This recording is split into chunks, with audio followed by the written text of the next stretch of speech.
नमस्कार बच्चों। आइए नया पाठ शुरू करें। ऋतुराज वसंतः, अर्थात ऋतुओं का राजा वसंत। मुख्य रूप से यह पाठ उपसर्ग के प्रयोग पर आधारित है। उपसर्ग, जैसा आप सबको मालूम है, उपसर्ग शब्द के प्रारंभ में जुड़ता है और उसके अर्थ को बदल देता है।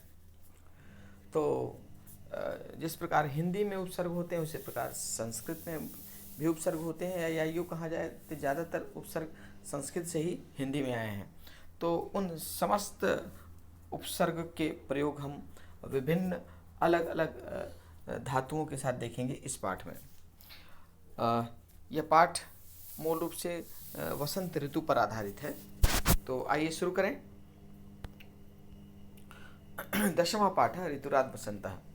जो शब्दांश शब्द या धातु से पूर्व लगकर उसके अर्थ में परिवर्तन करते हैं उन्हें उपसर्ग कहते हैं। जैसा हमने अभी बात की, उपसर्ग वे शब्दांश होते हैं, वो शब्द नहीं बल्कि शब्दांश होते हैं। शब्द के लिए उसके अर्थ का होना आवश्यक है। शब्द के लिए आवश्यक है कि वो कई वर्णों से मिलकर बना हो और साथ में उसका एक निश्चित अर्थ हो।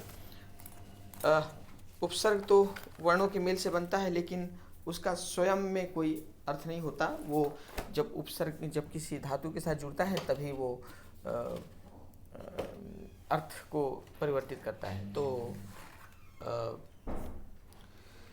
वे शब्दांश जो शब्द के प्रारंभ में जुड़कर उसके अर्थ को बदल दे, उपसर्ग कहलाते हैं। जैसे गम, गम का अर्थ होता है जाना, और उसके साथ आ लग गया तो बन जाएगा आगम। आगन का अर्थ होता है आना, और गम के साथ निरुपसर्ग लग गया तो इसका अर्थ हो जाएगा निकलना, और गम के सामने अनुपसर्ग लग गया तो उसका अर्थ होता है पीछे जाना, अनुकरण करना या फॉलो करना। और यही गम के सामने अवोपसर्ग लग जाए तो इसका अर्थ हो जाएगा जानना। तो इस प्रकार धातु तो एक ही है गम, लेकिन इसके साथ अलग अलग उपसर्ग के मिलने से उसके अर्थ भिन्न भिन्न निकल कर आते हैं। तो आइए इस प्रकार के हम कुछ धातुओं के देखें जिनके साथ अलग अलग उपसर्ग को देखें, जिसके साथ अलग अलग धातुओं के मिलने से उसका अर्थ क्या बनता है। तो शुरू करते हैं अनु के साथ। तो गम धातु के साथ अनु, अनु का अर्थ होता है पीछे पीछे चलना, फॉलो करना, अनुकरण करना। तो अनु के साथ गम लगकर बना अनुगम। तो बालः अम्बाम अनुगच्छति, गम के साथ अनु लगा है तो बना है अनुगच्छति। बालः बालक अम्बाम अनुगच्छति, अम्ब का अम्बा अर्थात माता के पीछे पीछे चलता है। बालक माता के पीछे पीछे चलता है। छात्रा अध्यापकम अनुगच्छन्ति, यहाँ पे छात्र बहुवचन हो गया है, इसलिए अनुगच्छति का अनुगच्छन्ति हो गया। तो छात्राः बालकम अनुगच्छन्ति, अनुगच्छन्ति मतलब पीछे पीछे चलते हैं। तो ये बहुवचन है, इसलिए ये क्रिया बहुवचन हुआ। यहाँ पर बालः एक वचन है, इसलिए अनुगच्छति एक वचन हुआ। तो छात्र अध्यापक के पीछे पीछे चलते हैं। अब देखते हैं अनु धातु क्री उपसर्ग के साथ, क्री धातु के साथ मिलकर अनु उपसर्ग का क्या हो जाता है। तो क्री के साथ अनु लगता है तो अनुकरण हो जाता है। क्री का रूप चलता है कर, तो अनु के साथ क्री मिलकर बना अनुकरोति। पुत्र जनकम अनुकरोति मतलब अनुकरण करता है। पुत्र मतलब पुत्र पिता का अनुकरण करता है, अनुकरोति। उसी प्रकार वानरः बालकम अनुकरोति माने बंदर बालक का नकल करता है या उसका अनुकरण करता है। इस प्रकार अनुपसर्ग क्री के साथ लगे तो इसका अर्थ होता है नकल उतारना। अब देखिए अनु का रूप भू के साथ, भू धातु के साथ यदि अनु लग जाए तो उसका अर्थ हो जाएगा अनुभव करना, फील करना। पुत्रम दृष्ट्वा माता सुखम अनुभवती, भू का अनुभव हो गया। तो पुत्र को देखकर माता सुख का अनुभव करती है। यहाँ पे कर्ता माता है, इसीलिए क्रिया भी अनुभवती हो गया, माता अनुभवती। जनाः पर्वतेषु सुखम अनुभवन्ति, यहाँ पे कर्ता जना है इसलिए यहाँ पे क्रिया अनुभवन्ति, तो लोग पर्वतों पर सुख का अनुभव करते हैं। उसी प्रकार नी धातु के साथ अनु का प्रयोग, नी के साथ अनु मिलेगा तो बन जाएगा अनुनय। अनुनय तो अनुनय का अर्थ होता है प्रार्थना करना। भक्ता देवम अनुनयति, भक्त देव की प्रार्थना करता है। चौरः सैनिकम अनुनयति, चोर सैनिक की प्रार्थना करता है, सैनिक से प्रार्थना करता है। तो इस प्रकार अनु उपसर्ग का प्रयोग नी उपसर्ग के साथ। अगला देखते हैं प्रयोग अनु का। श्री धातु, श्री धातु, श्री का अर्थ होता है सरकना, चलना, और अनु यदि लग जाए सामने तो अर्थ हो जाएगा पीछे पीछे चलना। तो सीतारामम अनुसरति, इसी से भाववाचक बना है अनुसरण, तो सीता रामम अनुसरति, सीता एक वचन है इसलिए अनुसरति एक वचन हुआ। विद्वान ज्ञानम अनुसरति, विद्वान ज्ञान का अनुसरण करता है। इस प्रकार श्री धातु के साथ अनुसर्ग लगकर बना अनुसरण। तो इस प्रकार हमने देखा अनु का प्रयोग चार धातुओं के साथ, गम के साथ अनुगच्छ हो जाता है जिसका अर्थ होता है पीछे पीछे चलना, क्री के साथ अनुकर हो जाता है जिसका अर्थ होता है नकल उतारना, भू के साथ अनु लगकर अर्थ होता है अनुभव करना, नी के साथ अनु लगकर बनता है अनुनय करना अर्थात प्रार्थना करना, और श्री के साथ अनु लगकर बनता है अनुसरण अर्थात पीछे पीछे चलना। तो ये था पहला उपसर्ग। इसके बाद देखते हैं अगला उपसर्ग आ उपसर्ग। तो विभिन्न धातुओं के साथ आ उपसर्ग लगकर उसके विभिन्न रूप बनते हैं। गम के साथ आ उपसर्ग लगाकर देखते हैं। गम का अर्थ होता है जाना, लेकिन जब आ लग जाए तो उसका अर्थ हो जाएगा आना।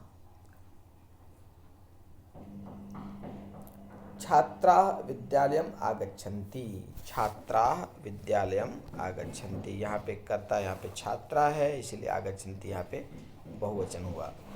जनकः आपणात् गृहम आगच्छति, पिता बाजार से घर आते हैं, तो जनकः एक वचन है इसलिए आगच्छन्ति भी एक वचन हुआ। उसी प्रकार नी के साथ आ उपसर्ग का अर्थ हो जाएगा लाना। नी का अर्थ होता है ले जाना और आ लग जाएगा अर्थ होगा ले आना। तो माता पुत्राय जन्म आनयति, कर्ता यहाँ पे माता है इसलिए क्रिया भी आनयति। सूर्य प्रकाशम आनयति, कर्ता यहाँ सूर्य है इसलिए क्रिया आनयति, सूर्य प्रकाश लाता है।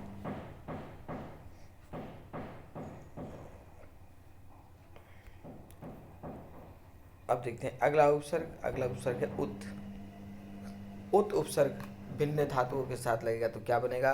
सर्वप्रथम स्था के साथ उत लगाने से रूप, स्था का अर्थ होता है ठहरना, लेकिन उत लग जाएगा तो उसका अर्थ हो जाएगा उठना,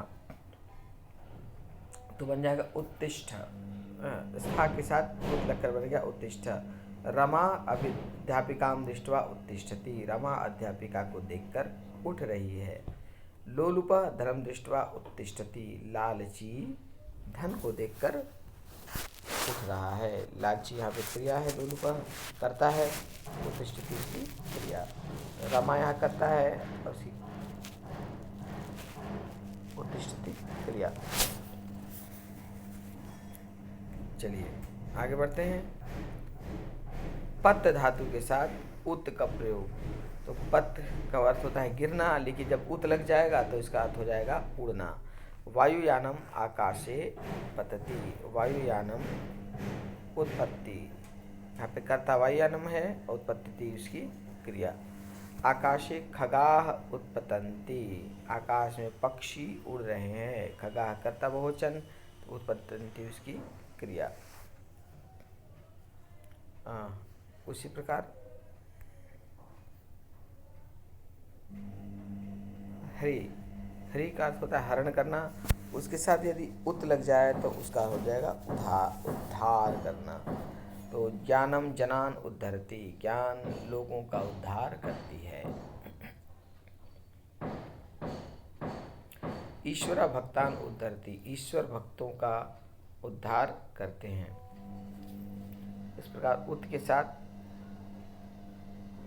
हरी लगकर उद्धार अर्थ हो जाएगा। अगला देखते हैं। अगला है अव उपसर्ग। विभिन्न धातुओं के साथ अव का प्रयोग।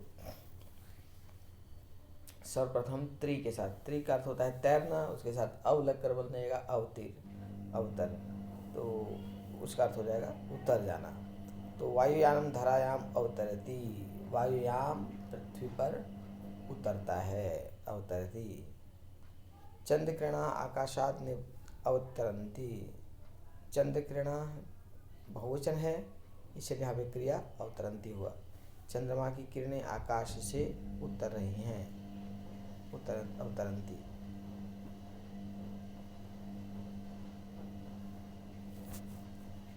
उसी प्रकार अव का सद धातु के साथ, अव के साथ सद धातु, सद के साथ अव लगकर बन जाएगा तो अर्थ हो जाएगा अवसाद। अवसाद का अर्थ होगा दुखी होना। तो रुग्णः पीड़या अवसिदति, बीमार पीड़ा से दुखी हो जा रहा है। और अनुत्तीर्ण छात्र अवसिदति, फेल हुआ छात्र दुखी हो जाता है। तो अनुत्तीर्ण छात्र दुखी हो जाता है। तो इस प्रकार अवसिदति का अर्थ है दुखी होना। आगे बढ़ते हैं। अगला उपसर्ग है प्र उपसर्ग। तो धातुओं के साथ प्र का प्रयोग। नम, सर्वप्रथम नम, नम का अर्थ होता है नमस्कार करना, उसके साथ प्र लगेगा तो बनेगा प्रणाम करना। तो छात्रो गुरुम प्रणमतः, यहाँ पे कर्ता छात्रो है, गुरुम प्रणमतः, गुरु को प्रणाम कर रहे हैं। तो नम के साथ प्रणमतः हो गया। द्विवचन के लिए अहम जनकम प्रणमामि, अहम करता है यहाँ पे, इसलिए प्रणमामि हुआ, मैं पिता को प्रणाम कर रहा हूँ। उसके बाद विष धातु के साथ प्र का प्रयोग। विष के साथ प्र लगेगा तो बनेगा प्रविश, अर्थात प्रवेश करना। कक्षायाम, अध्यापक कक्षा में प्रवेशति, अध्यापक कक्षा में प्रवेश कर रहे हैं। मूषका गृहम प्रविशति, चूहा घर में प्रवेश करता है। यहाँ पे प्रविष्टि, प्रवेश करता है। करता यहाँ पे मूषक है और प्रविशति उसकी क्रिया। चूहा घर में प्रवेश कर रहा है। तो इस प्रकार मुझे उम्मीद है कि यहाँ तक उपसर्ग आप लोग समझ गए हैं। दो उपसर्ग और देख लेते हैं।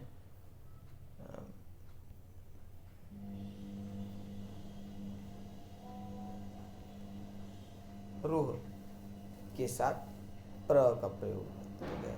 तो प्र हमने देखा, नम के साथ प्र का प्रयोग, विष के साथ प्र का प्रयोग, विष के साथ प्र मतलब प्रवेश करना, नम के साथ प्र प्रणाम करना। अब इसके बाद देखते हैं रूह के साथ प्र का प्रयोग। रूह का अर्थ होता है चढ़ना, इसके साथ प्र लग जाएगा तो अर्थ हो जाएगा प्ररोह। तो सूर्य प्रातः काले प्ररोहति, सूर्य सुबह के समय उगता है, प्ररोह। रूह का रोह हो जाता है जब प्रयोग होता है। तो वृक्ष अंकुरात प्ररोहति, वृक्ष अंकुर से उगता है। उसी प्रकार सद के साथ प्र लगेगा तो अर्थ हो जाएगा, रूप हो जाएगा प्रसन्न। तो मधुरम वचनम श्रुत्वा जनाः प्रसीदन्ति, मधुर वचन को सुनकर, करता यहाँ पे जनाः लोग, प्रसीदन्ति प्रसन्न होते हैं। मन को, मधुर वचन को सुनकर लोग यहाँ प्रसन्न होते हैं। अहम मित्रैः सह प्रसीदामि, यहाँ पे कर्ता अहम है, इसीलिए यहाँ पे ये लोग जा नहीं पाए। अहम मित्रैः सह प्रसीदामि, मैं मित्रों के साथ प्रसन्न होता हूँ। अहम करता है यहाँ पे, इसलिए यहाँ प्रसीदामी हुआ। सह के कारण मित्र का तृतीया हो गया मित्रैः सह, मैं मित्रों के साथ प्रसन्न होता हूँ। तो इस प्रकार सद धातु के साथ प्र का प्रयोग। तो मुझे उम्मीद है कि यहाँ तक धातुओं का प्रयोग आप लोग धातुओं के साथ इन उपसर्गों का प्रयोग आप भली भांति समझ गए हैं। आगे पाठ के अगले अंश में इनका प्रयोग हम इस संवादात्मक इस पाठ में हम इसका प्रयोग बीच बीच में देखेंगे। तो मिलते हैं अगली क्लास में आगे के पाठ की आगे के अंश की व्याख्या के साथ। तब तक नमस्कार।